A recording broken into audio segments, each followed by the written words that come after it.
अफगानिस्तान में आतंक के दूसरे नाम तालिबान के कब्जे के महज 11 ही दिन बाद काबुल एयरपोर्ट पर एक के बाद एक हुए आत्मघाती धमाकों ने जैसे पूरी दुनिया को हिलाकर रख दिया है। इन आत्मघाती धमाकों में एक अमेरिकन मरीन कमांडो समेत उनके कुल 13 सैनिकों की मौत हुई और 170 नागरिक भी इस हमले में मारे गए हैं, जिसमें तालिबान के भी कुछ लड़ाके शामिल हैं। इस हमले की जिम्मेदारी ISIS खुरासान नाम के संगठन ने ली है। इस हमले के बाद न केवल अफगानिस्तान बल्कि पूरी दुनिया में ये बड़ा सवाल है कि अभी तक तो सिर्फ अफगानिस्तान की जनता और दुनिया तालिबान से जूझ रही थी, लेकिन अब एक और नया खतरा ISIS खुरासान भी उसके सामने आ गया है। कौन है ये ISIS खुरासान?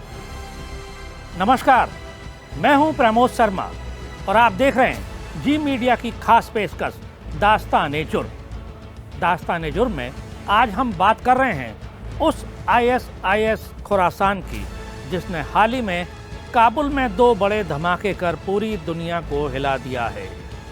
हम बात कर रहे हैं उस ISIS खुरासान की जो इस्लामिक स्टेट इराक और सीरिया का मध्य एशिया में सहयोगी है और उसकी इस करतूत के बाद दुनिया के सबसे ताकतवर मुल्क अमेरिका के राष्ट्रपति जो बाइडेन को ये कहने के लिए मजबूर होने पड़ा कि अमेरिका ना तो इस हमले को कभी भूलेगा और ना ही इसके दोषियों को कभी माफ करेगा।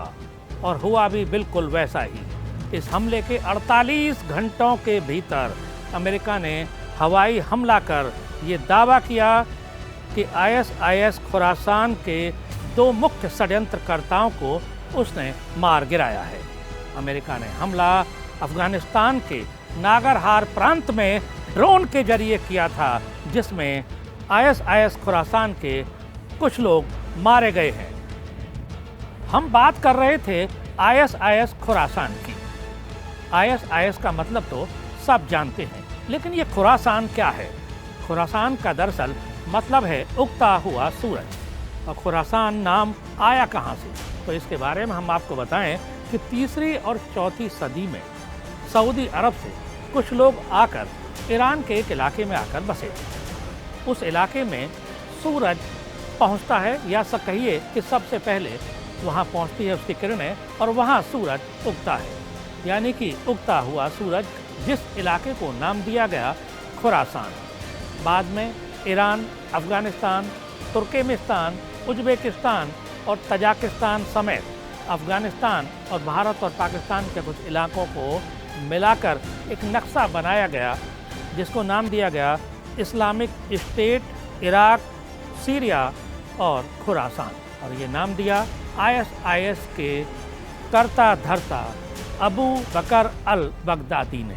बगदादी ने पहले इराक में लड़ाई लड़ी, बाद में सीरिया में लड़ाई लड़ी और उसके बाद उसने एक नक्शा जारी किया, ISIS खुरासान के नाम से जारी किया गया, जिसमें उसने ये सपना देखा कि जब वो पूरी दुनिया पर राज करेगा तो इस आधी दुनिया पर इस्लामिक स्टेट के रूप में खुरासान का नाम दिया जाएगा। 2015 में ISIS ने ISIS खुरासान का ऐलान किया और इस खुरासान में जो लोग शामिल हुए उसमें सबसे ज़्यादा तालिबान के असंतुष्ट लड़ाके, इसके अलावा ईरान के सुन्नी प्रांत और चीन के उइगर कहे जाने वाले मुस्लिम लोग इसमें शामिल हुए।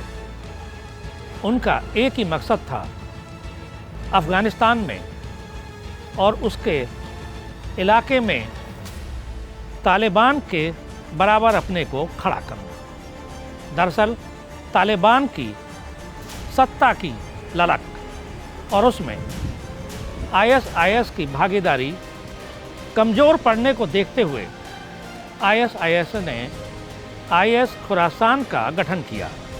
ISIS खुरासान के लोगों का मानना है कि तालिबान दरअसल अमेरिका के साथ अंदर खाने बातचीत जारी रखे हुए था और उसका मकसद इस्लामिक स्टेट की स्थापना के साथ अपने आप को सबसे ऊपर रखकर सत्ता प्राप्त करना था। उसके लिए उसने दोहा में पिछले कुछ दिनों में अमेरिका के साथ लगातार बड़े होटलों में शांति वार्ता की, जिसको लेकर आईएसआईएस खुरासान के लोग खासे नाराज थे। उनका कहना था कि जिस इस्लामिक स्टेट की सपना आईएसआईएस ने देखा था और जिसके लिए तालिबान भी राजामंद था, अब उस विचारधारा से तालिबान पूरी तरह भटक चुका है, जबकि आईएसआईएस खुरासान पूरी तरह कट्टरपंथ इस्लामिक स्टेट की स्थापना का पक्षधर है। इस बात को लेकर लगातार तालिबान और आईएसआईएस खुरासान के बीच मतभेद जारी रहे। बताया ये भी गया है कि जब अमेरिका ने तालिबान के खिलाफ अफगानिस्तान में अभियान चलाया तो आईएसआईएस खुरासान के खिलाफ कड़ी कार्रवाई की। इसमें एक बार तो उसकी कमर टूट भी गई। हाल ही के दिनों में जब अमेरिका से समझौते के बाद तालिबान सत्ता में आने के लिए तत्पर था और अमेरिका की सेना वापस अमेरिका लौट रही थी, तब आईएसआईएस खुरासान ने एक बड़ी साजिश रची, जिसका एक नमूना काबुल एयरपोर्ट पर हाल ही में हुए फिदाइन हमले हैं। दरअसल अमेरिका ने अफगानिस्तान में जब तालिबान को मिटाने के लिए कड़ी कार्रवाई शुरू की तो उसकी जद में आईएसआईएस खुरासान भी आ गया। उसकी लगभग कमर ही टूट गई। अब उसके सामने चुनौती थी कि अफगानिस्तान में अपने दुश्मन बन चुके तालिबान को सबक सिखाए और दूसरा अफगानिस्तान की सरकार में अपनी भागीदारी कैसे करे, ताकि उसका जो सपना देखा गया था वो इस्लामिक स्टेट कैसे स्थापित हो। लेकिन तालिबान ने अमेरिका के साथ अंडर द टेबल एक समझौता कर लिया। उसकी वार्ता अमेरिका के साथ जारी थी।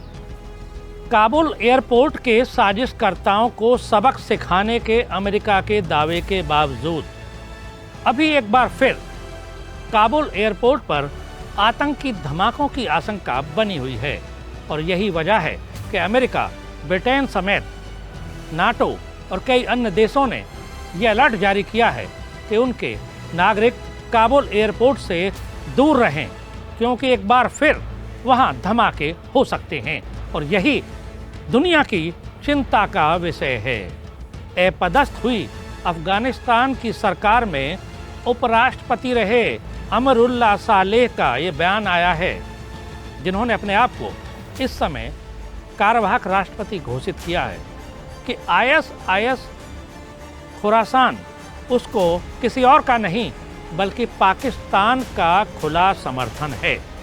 अमरुल्लाह सालेह ने बाकायदा ट्वीट कर कहा कि हमें इस बात की भी जांच करनी चाहिए कि आईएसआईएस खुरासान की इस हिमाकत और इस हरकत के पीछे कौन है।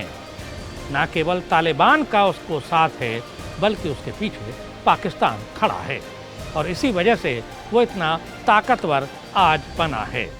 अमरुल्लाह सालेह तालिबान के खिलाफ पनसीर घाटी में नॉर्दर्न अलायंस के गठबंधन के साथ मिलकर संघर्ष कर रहे हैं, लेकिन हम बात कर रहे हैं आईएसआईएस खुरासान की। जी हाँ, अभी भी वो दुनिया के सामने चुनौती है। अमेरिका की ओर से ये बयान जरूर आया है कि वो अभी चुप नहीं बैठेगा और लगातार काबुल धमाके के दोषियों को सजा देने के लिए अपना अभियान जारी रखेगा। लेकिन इसके साथ ही हमें ये भी नहीं भूलना चाहिए कि 31 अगस्त तक तालिबान ने अल्टीमेटम दिया है कि अमेरिका और बाकी देश अपने नागरिकों, अपने राजनयिकों को वहाँ से बाहर निकाल लें। उसके बाद तालिबान कोई समय सीमा नहीं बढ़ाएगा और यही दुनिया की चिंता का विषय बना हुआ है। ऐसे में नाटो और पूरी दुनिया के मुल्क अपने लोगों को वहाँ से निकालने की कोशिश जरूर कर रहे हैं, लेकिन इस समय दुनिया के सामने तालिबान के साथ आईएसआईएस खुरासान भी एक चुनौती बना हुआ है। वो न केवल दुनिया के लिए बल्कि तालिबान के लिए भी एक चुनौती है, क्योंकि इतना तय है कि आईएसआईएस खुरासान के रहते अफगानिस्तान में अभी बहुत कुछ होना बाकी है, यानी कि खून बहता रहेगा। और अब जब नाटो और दुनिया के अन्य मुल्क अफगानिस्तान से निकल जाएंगे तो बड़ा सवाल कि अफगानिस्तान का क्या हो।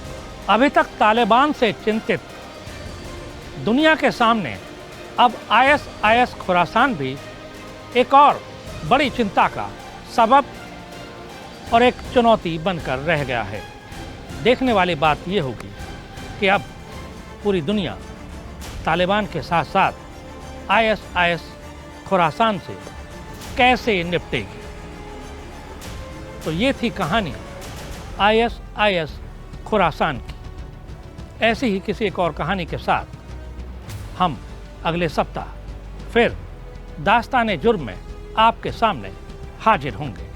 तब तक जुड़े रहिए जी मीडिया के साथ। नमस्कार।